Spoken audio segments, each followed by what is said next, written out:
กราบทักทายสบายดีและสวัสดียามแรงๆทุกคนยามเย็นๆตอนนี้ก็ทำแล้วทุกคนเลยแล้วก็คลิปนี้ก็มีอย่างไรทุกคนไปหาตึกปูตึกปากเก่าทุกคนของในคนขยันทุกคนเลยขยันหาอยู่หากินหันมาหากับไรทุกคนเลยโชคเปิดปากเปิดท้องทุกคนเลยบอกว่าหลายจะห่างทุกคนเลยถือว่าตอนนี้ก็ยังหากระตะกระแตนก่อนทุกคนหาเยอะเบ็ดก่อนหาเยอะเบ็ดเยอะกลางได้แล้วก็ไปลุ้นไปส้มทุกคนเลยมาเลยประมาณคนก็ยังโมโหทุกคนหาข้าวส้มแล้วก็จะเริ่มทุกคนนะครับเพลงกันเก่าอย่าทิมอย่าปะอย่าละอย่าอะไรเลยทุกคนฝากติดตามฝากให้กำลังใจแล้วก็ข้าวส้มแล้วก็อย่าลืมทุกคนมีเด็กบ่มีอย่างทุกคนเลยมีแต่ขอขอบคุณทุกคนที่เติมกำลังใจที่ปะบละทุกคนเลยก็กับว่ามีอย่างมีแต่คำขอบใจและขอบคุณทุกคนเลยตะกะเตนคนทุกคนเลยตะกะเตนก็หายากทุกคนเลยยืนเบ็ดนี่ก็ได้ประมาณนี้ทุกคนเลยบ่ได้เอาใส่เดินใส่เป็นยืดทุกคนเลยเอาตะกะเตนประมาณนี้หลังจากตะกะแตนได้กะโลเล็กสิคิดหาบางสิทธิ์ก่อนทุกคนหาบนตกเบ็ดก่อนเป็นยังไงทุกคนเลยได้บอกอะไรบรรยากาศก็ยังเด็ดอยู่ทุกคนเลยโซลาก็เป็นเสียงสะท้อนทุกคนเลย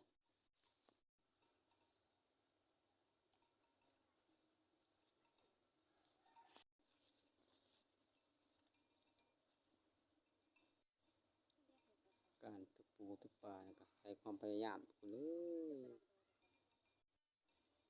ตัดบ่หาก็บ่ได้แท้ๆทุกคนเลยทุกสิ่งทุกอย่างก็ทุกคนเลยมาแล้วประมาณนี้ทุกคนปลาเค็งทุกคนเลยครั้งแรกขึ้นมาทุกคนเลย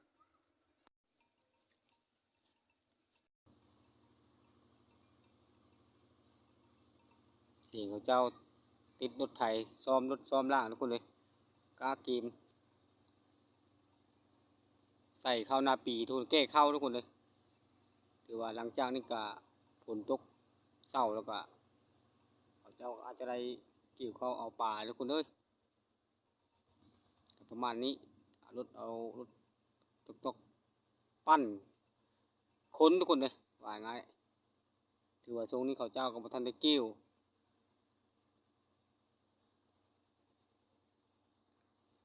เขาเจ้ากำลังรอฝนอยู่แต่ข้าวค่อยยังบ่ทันสุกทุกคนเลยประมาณนี้คุณคือประมาณบนอะไรเราเข้ามาตึกกระดุงทุกคนเลยประมาณนี้ในการทำมาหากินของคนบ้านนอกของนาประมาณนี้ทุกคนเลยกับเป็นลักกับหาป่าละทรงระยะนี้ทุกคนเลยเนี่ยอื่นกับบุคอยมีทุกคนเลย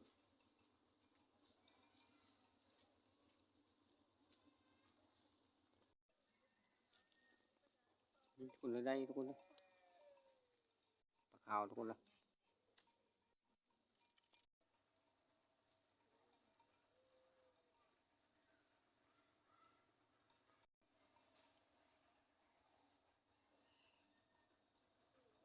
ตอนนี้ก็มืดฟ้ามืดฝนอยู่ทุกคนเลยจากฝนจิตตกอีกบ่จังใดเขาก็ยังโมโหทุกคนปีนี้กับฝนก็สมควรทุกคนเลยเขาเจ้าที่สุกแล้วก็ไรที่ไรเกี่ยวทุกคนเลยเขาเจ้าย่านฝนห้ำง่ายเป็นยังไงคืออะไรทุกคนทุ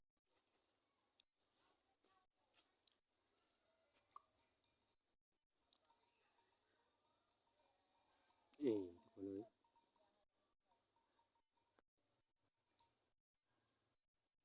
เอาเลยทุกคน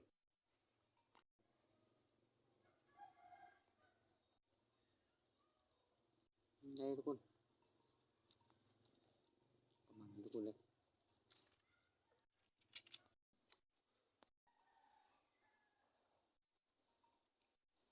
đâyทุกคนเลยมานี่ทุกคนเลยมาตัวนึงสมปลาอึดปลายะทุกคนเลยขันบ่หาก็บ่ได้กินคือว่าทุกคนเลยเผ็ดปูเผ็ดปลานี่ก็ได้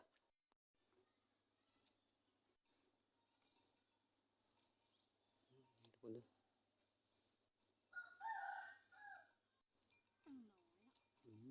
ปลาน้ำน้อยปลาน้ำคลองอยู่ระดับปลากินหญ้าระดับปลานิ่นปลาไหนพอแล้วปลาน้ำเหาะมันก็น้อยอ่ะย้ายเขาทุกคนเลยย้ายตรงนั้นก่อน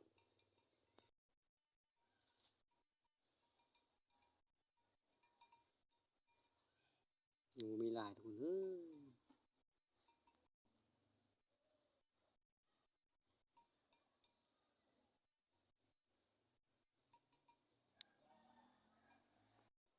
เมื่อนั่งคิดคุณเลยได้ทุกคนเลย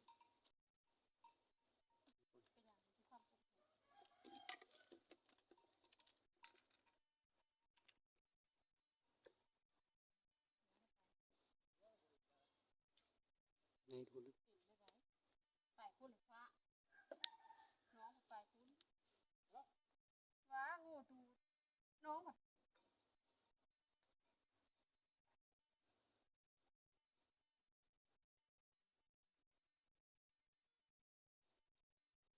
หมัดไหนเราได้ทุกคนเลย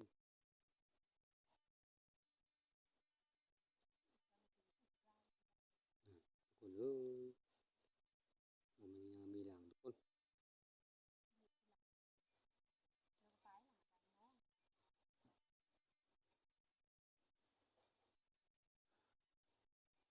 โอ้ยคลองทุกคนนึกว่าป่าทุกคนเอ้ยปลากับปลาดำมาลาทุกคนเอ้ยสิได้อยิป่าแมลงนี่จะได้กินหรือบ่ทุกคนแม่มาป้อนลงไปแล้วเจาะลงทุกคนว่าง่ายซะแต่ว่าคิดขึ้นมาและบ่ได้หยังทุกคน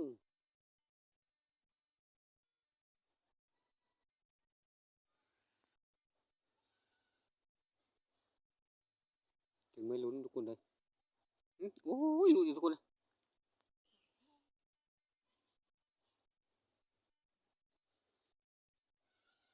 ถึงไม่หนังทุกคนเลยยังบ่ได้อยู่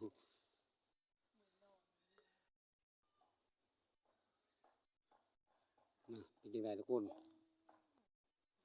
มันปรากฏบ่เป็นนั้นยันปรากฏทุกคนเลยโอ้โหกองคอยทุกคน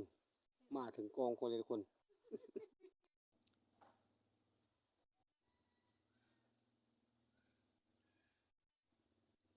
โอ้ยลุ้นทุกคนเลย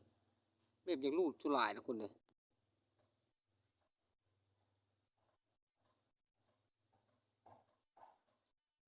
ทุกคนเลย โอ้มาเลยล่ะ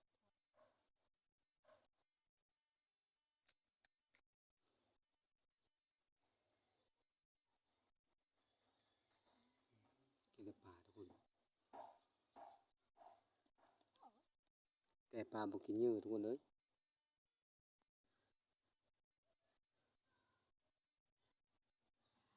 เฮ้ทุกคนเลยเดี๋ยวเลย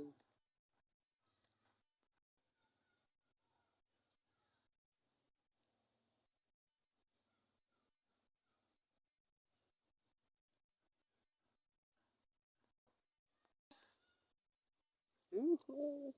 หเกือบทุกคนเลย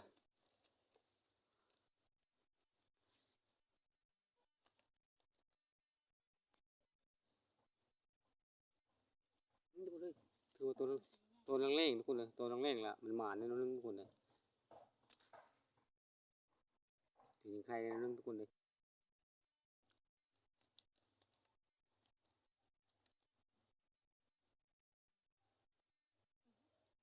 ดูทุกคนเลย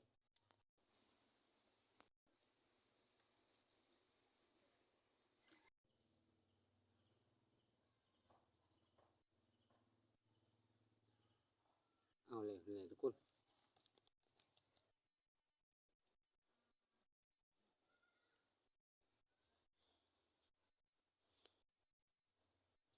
โอ้ดูทุกคนเลย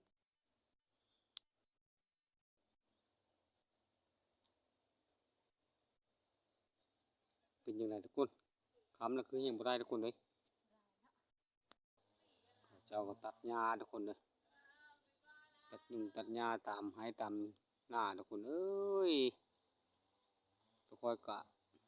10 เมตรอะไรแก่แรงแก่ง่ายทุกคนเลยกับบรรยากาศเย็นๆสูงเลยทุกคนคือว่าเมฆกับบหลายทุกคนเลยบรรยากาศก็ดีประมาณนี้ทุกคนเลยยามแรงทุกคนยามเย็นกับมวยทุกคนเลย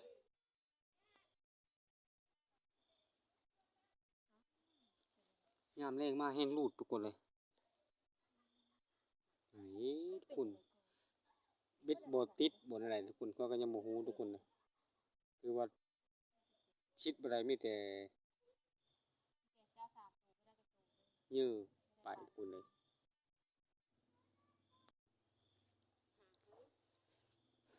คือว่าค้ำเลยทุกคนเลยค้ำแล้วก็